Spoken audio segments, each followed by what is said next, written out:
Vanessa dropped the divorce papers on the table and told her husband flat out that she had finally found a real man, rich, powerful, everything Darius Whitmore had never bothered to be.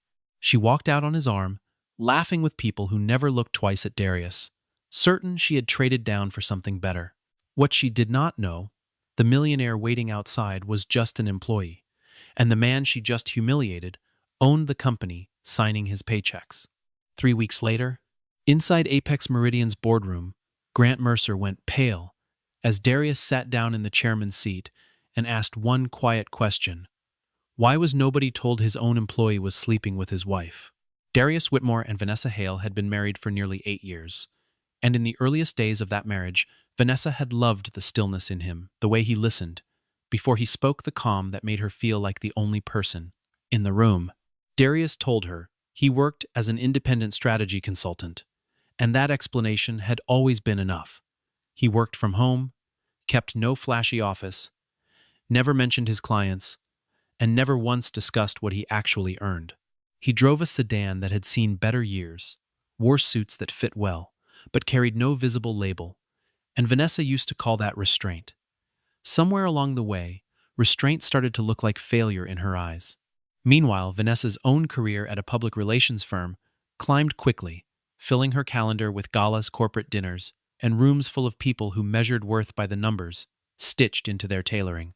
Her closest friend Lorraine Beckett never missed a chance to compare Darius unfavorably to the executives circling those rooms, asking Vanessa why a woman with her looks and ambition was still tethered to a man who had nothing to show for himself. Slowly, Vanessa stopped bringing Darius to industry events altogether, telling colleagues he disliked crowds, when the truth was closer to shame, a quiet embarrassment that her husband did not perform wealth the way the men around her did. Darius noticed the distance growing between them and never once raised his voice about it, instead trying to create small openings for reconnection. A dinner, a weekend away, an honest conversation. Vanessa always said she was too busy.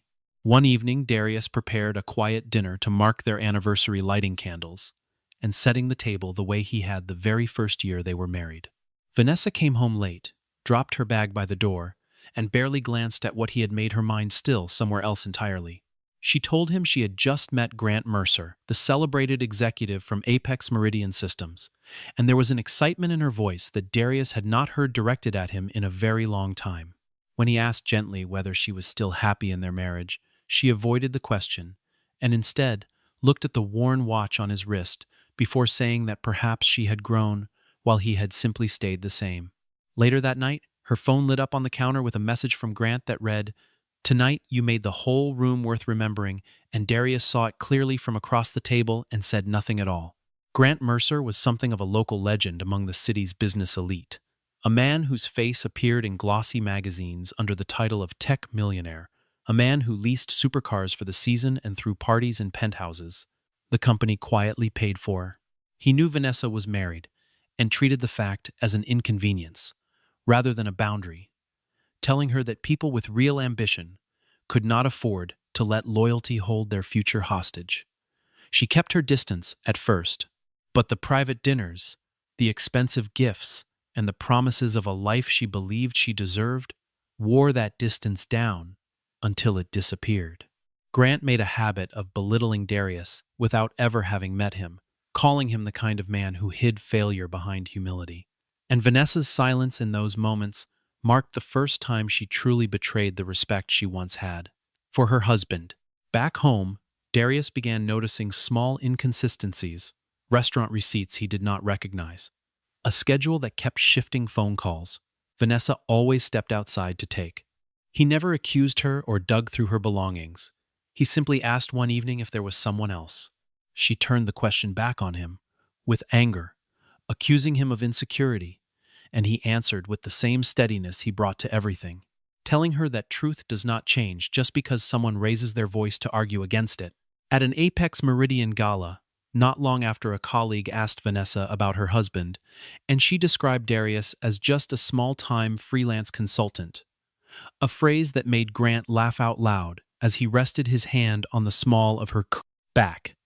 She did not move away from him. While Vanessa was building a new life in secret, Darius was in a private call with Preston Maddox and Celeste Rowan, reviewing troubling reports out of Apex Meridian Systems. The numbers showed Grant funneling company funds toward personal expenses and pushing a high-risk deal designed to spike the stock price right before his bonus period. Darius chose not to intervene immediately, instructing Celeste to keep gathering evidence quietly, rather than raise alarms too soon. When Preston asked whether Darius wanted to appear at the coming board meeting, Darius simply said he wanted to see exactly how far Grant Mercer would go, while believing no one stood above him. Vanessa came home near dawn, and Darius was waiting in the living room when she walked in. He asked plainly where she had been, and she told him just as plainly that she had spent the night with Grant. He asked her whether she was confessing or simply trying to hurt him, and she answered that she was telling him she had chosen a successful man, a line she delivered without a trace of guilt in her voice. Darius did not raise his voice or throw anything across the room, and that stillness seemed to frustrate Vanessa more than shouting ever could have. She told him that a real man would fight for what he wanted, and Darius answered that he had spent 8 years fighting for her attention, her time, and her honesty, and that he refused to now fight for her loyalty after she had already given it away. He reminded her of the early mornings he had driven 2 hours to support her first big presentation, the nights he had stayed up, helping her rehearse for interviews, the quiet ways he had shown up for her long before Grant Mercer ever learned her name. Vanessa waved the memories away, as though they belonged to a different woman, entirely insisting that people were allowed to grow and want more from life. Darius told her that wanting more was not the problem. Deciding that he was the thing standing between her and more was the problem. He went to bed that night without another word, leaving Vanessa alone in the living room with a silence far heavier than any argument could have been. The following morning, Vanessa placed a folder of divorce papers on the table, already prepared days in advance, and asked Darius to sign quickly so things would not get uglier than they needed to be. She told him Grant had promised to bring her into the social class she had always wanted, insisting Grant was on the verge of becoming regional chief executive following a major merger. When Darius asked whether she loved Grant or simply loved the life Grant performed for cameras, she told him that sometimes those two things were the same. She listed everything. She believed Darius lacked a mansion, a driver media influence, a corporate stock, social power, laying it out like an inventory of his failures. And Darius listened without arguing a single point. He asked her whether she remembered the early days of their marriage when she had once said that character mattered more than anything else. And Vanessa answered coldly, that character did not pay bills or open doors to power. Darius looked around the home they had built together, a home she did not know, had been paid for entirely through a trust in his name, unaware that most of the financial security that let her chase her career so freely had come from his own resources. Still, he refused to use money to hold her back, signing the preliminary separation agreement, but declining to sign anything containing inaccurate financial claims. Vanessa mistook his caution for a man clinging to whatever small piece he could keep, mocking him for holding on to his old car, his old watch, and his nameless little consulting job. Before she left, she pulled off her wedding ring and set it on the table, telling him Grant was already outside waiting. Grant arrived in a sleek sports car and never came in, simply pressing the horn from beyond the gate. Vanessa wheeled her suitcase to the door, half expecting Darius to beg her to stay, and when he did not, she was almost disappointed. He told her she was not leaving because she had found someone better, but because she believed he was richer, and she answered that he had finally understood. After she was gone, Darius called Celeste and asked her to open a special audit at Apex Meridian. And when she asked if the decision was personal, he told her that Grant had betrayed the company long before he ever touched this marriage, and that everything would be handled by the book. Within the hour, Celeste called back to say Grant had used the Apex Meridian name to personally guarantee a loan worth $14 million, a discovery that, if confirmed, could end his career and put him in front of investigators. Vanessa moved into the penthouse, where Grant lived, dazzled by the skyline view, the polished interiors, and a building staff that treated Grant like royalty. He bought her clothes, jewelry, and introductions to a rotating circle of investors and for a while Vanessa believed her decision to leave Darius had been completely vindicated. The cracks appeared quickly. A building manager mentioned almost casually that the penthouse was tied to a corporate housing agreement and belonged to Grant only for as long as he held his title at Apex Meridian. The sports car, she learned, was also registered to the company, and the credit card Grant used to shower her with gifts was an executive expense account, not a personal one. When Vanessa asked where his actual personal wealth was kept, Grant snapped at her, telling her she simply did not understand how wealthy men manage their money. The audit pressure mounted and finance staff began demanding explanations for dozens of transactions, prompting Grant to blame his subordinates and pressure employees into altering documents. Vanessa overheard him screaming at an accountant, threatening her job if she refused to change the dates on a set of records. And though it unsettled her, she told herself that powerful men simply had to be hard sometimes. Grant's mood at home grew unpredictable, swinging between lavish affection and cold irritation, depending on how his day at the office had gone. He would arrive late, pour himself a drink before he even removed his coat, and complain at length about board members he called small-minded and jealous of his vision. Vanessa found herself tiptoeing around his temper, the same way she had once accused Darius of tiptoeing around his own ambition, though she was slow to notice the irony. One night, Grant asked her to call a journalist she knew and plant a flattering story ahead of the coming quarter, framing it as routine public relations work rather than what it actually was, a deliberate attempt to manufacture goodwill before the audit findings became public. Vanessa hesitated, and for the first time she felt something closer to unease than admiration when she looked at him. Meanwhile, Darius moved into a small apartment he owned, choosing to avoid the memories tied to the old house, continuing to work quietly, and keeping the separation away from the press or the board.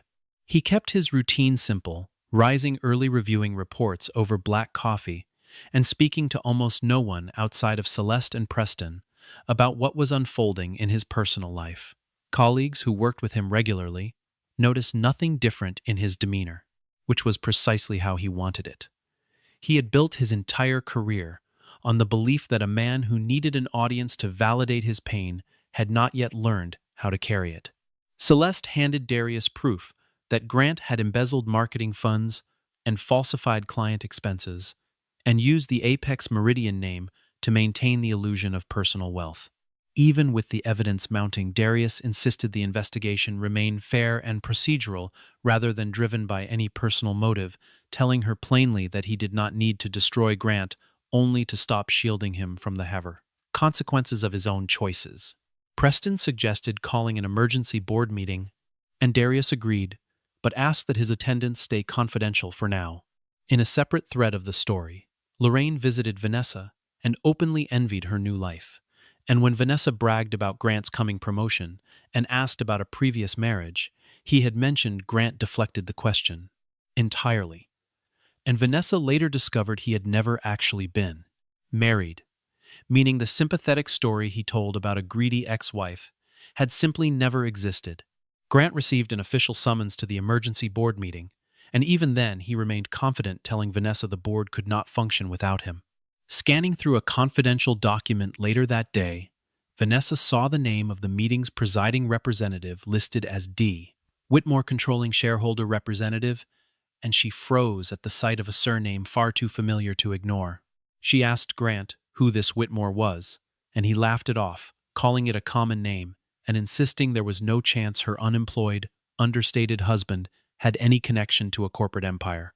The mockery in his voice unsettled her more than she expected, because whatever else Darius had become to her, she knew he was not a foolish man. Memories she had brushed aside for years began resurfacing, the calls from chief executives Darius always took quietly, the strategic advice he once gave on television, that Apex Meridian mirrored in its own announcements weeks later, the impossible banking appointment that had somehow appeared after a single phone call from him, moments she had chalked up to luck rather than influence. She searched quietly for information on Whitmore Strategic Holdings and found only fragments, a private firm holding stakes across dozens of companies worth billions of dollars. Its founder's name kept almost entirely out of public reporting. She scrolled through old filings and industry newsletters late into the night, piecing together mentions of quiet acquisitions in logistics and technology deals that had been described only in vague financial language, never attached to a face or a personal story. The more she read, the more she recognized a pattern she had spent years living beside without ever truly seeing it. A man who preferred outcomes over attention, who measured success by what got built rather than what got noticed. She thought about the countless afternoons Darius had spent on calls behind a closed office door, calls she had assumed were minor consulting work, never once asking who was actually on the other end of the line. She thought about the modest birthday gifts he always gave her, chosen with obvious care rather than expense, and how she had once complained to Lorraine that he could have at least tried harder. Sitting alone in the penthouse that did not truly belong to the man who filled it, Vanessa felt something shift inside her chest, somewhere between dread and the first sting of genuine regret. At the same time, Darius met with Celeste and Preston ahead of the meeting, confirming that Grant had violated at least 6 separate executive ethics provisions, and that the $14 million loan could expose Apex Meridian to serious liability if Grant defaulted. Darius asked for 3 prepared paths forward: termination for cause a freeze on all outstanding equity, and a referral to financial investigators if Grant refused to cooperate. When Celeste asked how he intended to handle Vanessa if she showed up beside Grant, Darius answered that she was not his employee and that the marriage would be settled in court, adding only that she had every right to leave him, but no right to help Grant hide his fraud. At the penthouse, Grant asked Vanessa to use her media connections to spin the audit as an unfair power struggle, and when she refused, unsure what the truth even was anymore, his tone shifted instantly. He reminded her that everything she was enjoying depended entirely on his position, and for the first time Vanessa understood the sentence not as affection but as a threat. That night, she called Darius for the first time since walking out, asking directly whether he had any connection to Whitmore Strategic Holdings. He was silent for a moment, then asked why she was only interested in his work now, and told her the answer would come tomorrow at the meeting. When she walked back into the living room, she found Grant burning a stack of documents in the fireplace, and on a half-burned page, she recognized her own signature. Vanessa pulled the documents out of the fire and discovered an approval form for a fabricated media campaign, one carrying her electronic signature, confirming that her public relations firm had provided consulting services. Apex Meridian had never actually received. More than $600,000 tied to that fake contract had been quietly funneled into a shell company Grant controlled.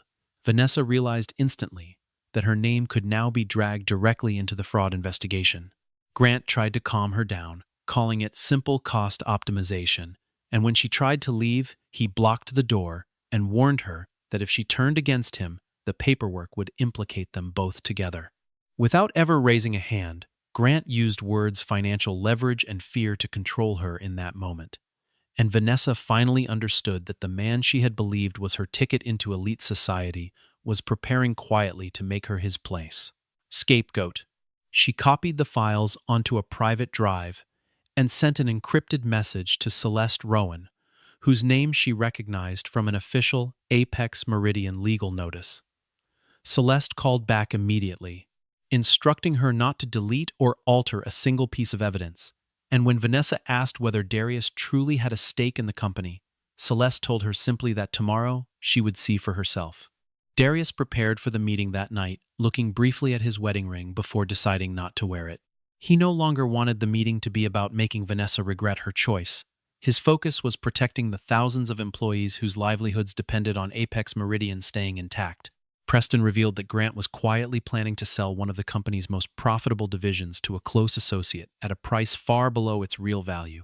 Positioning himself to collect a secret commission on the deal, Darius ordered the transaction frozen immediately, and when Grant discovered the freeze, he realized someone inside the company had leaked information, and his suspicion landed squarely on Vanessa. Grant pretended to apologize, blaming stress for his outburst, and suggested they arrive at the meeting together as a united, powerful couple. Vanessa agreed only to protect the evidence she now held.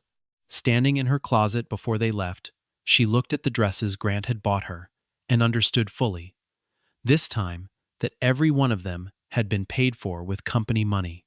and she thought back to the simple anniversary dinner Darius had once made for her, with nothing but real intention behind it. Regret began creeping into her, though she still had no idea how deep the damage she had caused truly went.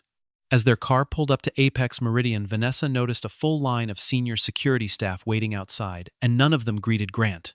They were waiting for someone else entirely, and moments later an old sedan pulled up behind them, and Darius stepped out. Darius entered the lobby in a dark suit, the same worn watch still resting on his wrist, and the security team opened the doors for him without hesitation. Preston Maddox and several board members came down personally to greet him, addressing him as Mr. Whitmore and thanking him for attending in person. Grant stood frozen in place. Vanessa could not find a single word to say. Darius did not linger on her for long, walking straight toward the private elevator reserved for the chairman. Inside the boardroom, the central seat that Grant had prepared for himself now carried a nameplate reading Darius Whitmore, Founder Whitmore, Strategic Holdings. Preston introduced Darius as the controlling shareholder of Apex Meridian Systems, explaining that his holding company had acquired the business 6 years earlier and allowed the executive team to operate independently ever since.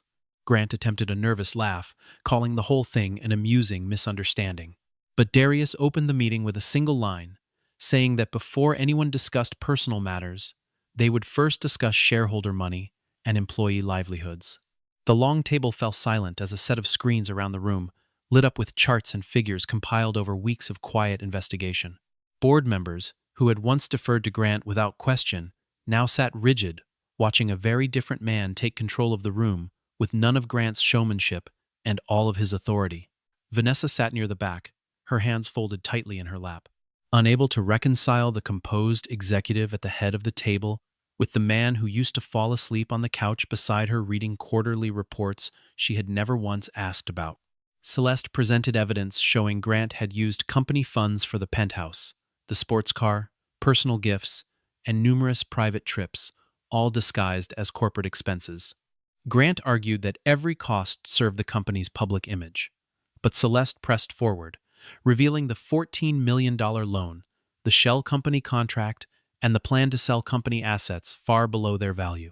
Grant turned toward Vanessa, trying to shift blame onto her for the falsified media documents.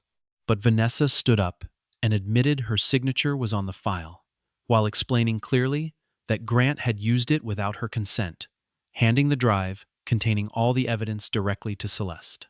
Grant's fury boiled over as he accused Vanessa of betrayal, and Darius asked him calmly whether his anger came from being lied to or from the fact that she had simply stopped lying for him.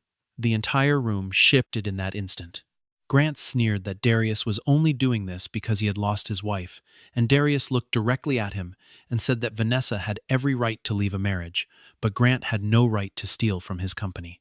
Grant went pale as Darius spoke the words, "my company," and Darius continued telling him plainly that Apex Meridian had never belonged to him, that he had only ever been hired to run it. In that same moment, Vanessa finally understood that the millionaire lover she had chosen was, in truth, a senior employee working beneath the very husband she had once dismissed as beneath her. The board voted unanimously to suspend Grant on the spot, stripping his building access, his corporate card, his vehicle, and his penthouse before the meeting had even ended. As security prepared to remove him, Grant stood up and shouted that Darius would lose everything once a secret about the original Apex Meridian acquisition came to light. Darius simply told him to open the final folder, and inside it was an independent investigative report on the acquisition itself. Grant had been quietly spreading rumors that Darius used insider trading to seize the company, but the report proved instead that Darius had rescued Apex Meridian from bankruptcy, using his own personal capital, saving every single job in the process. Grant himself had once been promoted for strong performance in sales, and it was Darius who had approved the very stock package that made Grant a paper millionaire in the first place. He had every opportunity to build a legitimate career, and instead he treated a privilege as if it were personal ownership. Celeste confirmed that the fraud evidence had already been forwarded to the proper authorities, with outside auditors and legal counsel waiting in the next room. Grant tried to negotiate a quiet resignation. In exchange, he part of prosecution, and Darius refused outright, explaining that he could not demand ethical conduct from ordinary staff while allowing senior leadership to buy their way out of consequences. Grant turned on Vanessa one last time, blaming her for ruining his life, and for the first time, she did not back down. She told him he had destroyed himself long before she ever entered the picture, though she also admitted quietly that she had chosen to ignore every warning sign because she was dazzled by money. Security escorted Grant out after deactivating his access badge past a line of employees he had once threatened, and though no one laughed or mocked him, their silence alone made clear that whatever respect he once commanded was completely gone. The penthouse, the company vehicle, and the expense accounts were all reclaimed before the day was over, and what remained of Grant's actual personal wealth was nowhere near enough to sustain the lifestyle he had built or cover the loan he had personally guaranteed. Within days, news of Grant's suspension spread through every level of Apex Meridian, and employees, who had spent years quietly enduring his outbursts, finally felt safe enough to speak. Several came forward with their own accounts of being pressured to falsify numbers or stay silent about questionable spending, strengthening the case investigators were building against him. A former assistant described being told to alter travel logs to hide personal trips disguised as business conferences, while a junior analyst admitted he had once been threatened with termination for asking too many questions about a vendor contract that never seemed to deliver anything real. None of them had trusted the old leadership enough to report it. Under the new interim structure, Darius approved an anonymous channel was opened specifically so no employee would ever again have to weigh their paycheck against their conscience. Grant tried one final maneuver, reaching out to a business journalist he had cultivated a friendly relationship with over the years, hoping to frame himself as the victim of a jealous, vindictive husband. The journalist, after making a handful of calls to sources inside Apex Meridian, found the audit findings corroborated from multiple independent directions, and declined to run the story Grant wanted told.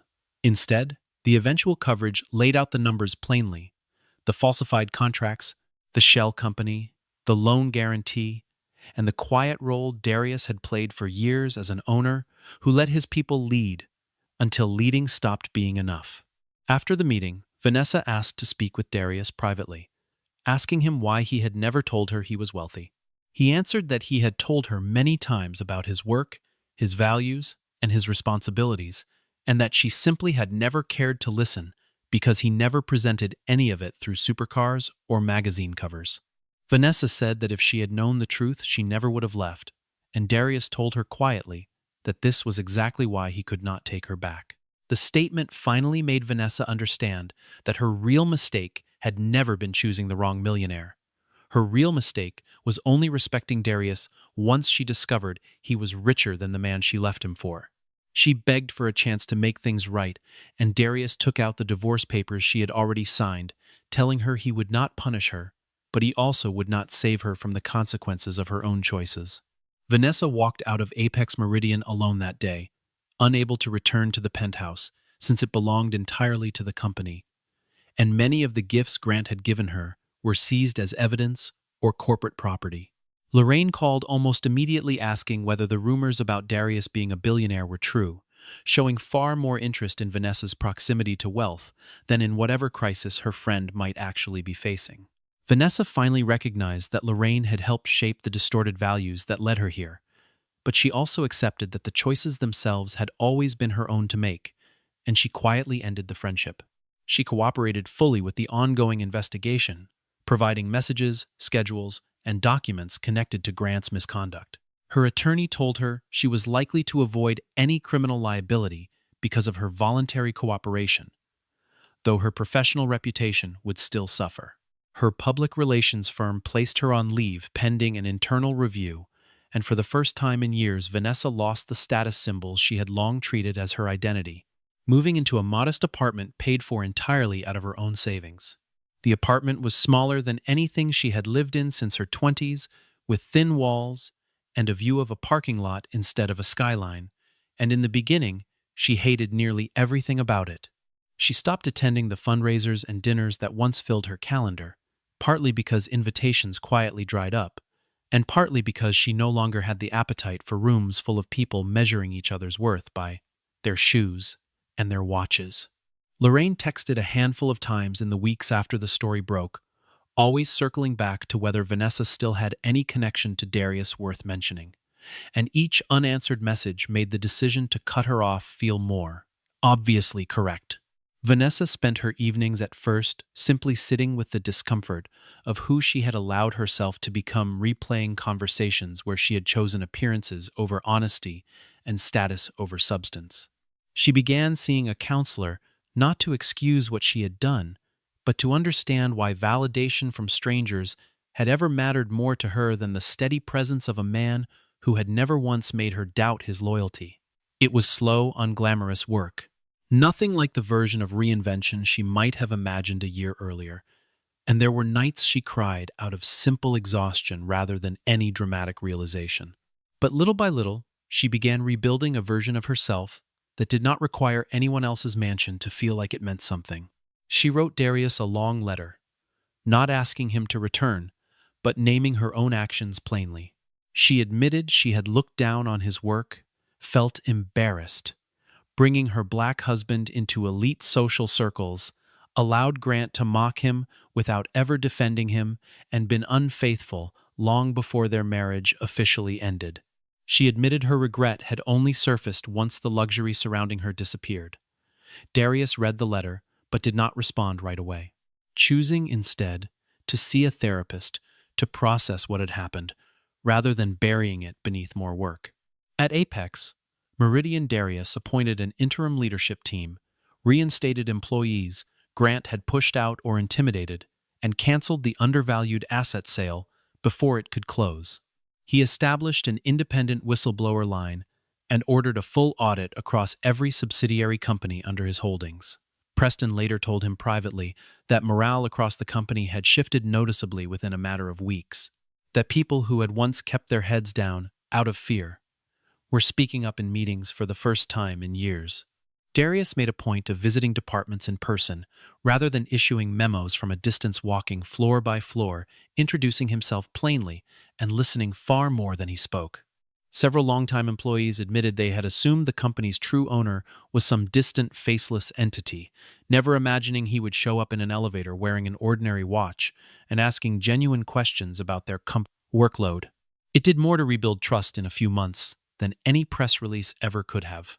Before the divorce was finalized, Darius agreed to meet Vanessa at an ordinary coffee shop, and she arrived without a single piece of expensive jewelry. She told him she understood that an apology did not entitle her to forgiveness. Darius admitted he had loved her deeply once, but explained that trust could not simply be restored because the truth about his finances had finally come out. He asked her plainly whether she would be sitting across from him apologizing if he were still the man driving the old car and working an unnamed consulting job. Vanessa could not answer right away, and when she finally spoke, she admitted that the old version of her likely would not have done this, and that this was something she now had to live with. Darius set an envelope on the table, and for a brief moment, Vanessa thought it might be an offer of reconciliation. Inside was simply the confirmed date for finalizing the divorce.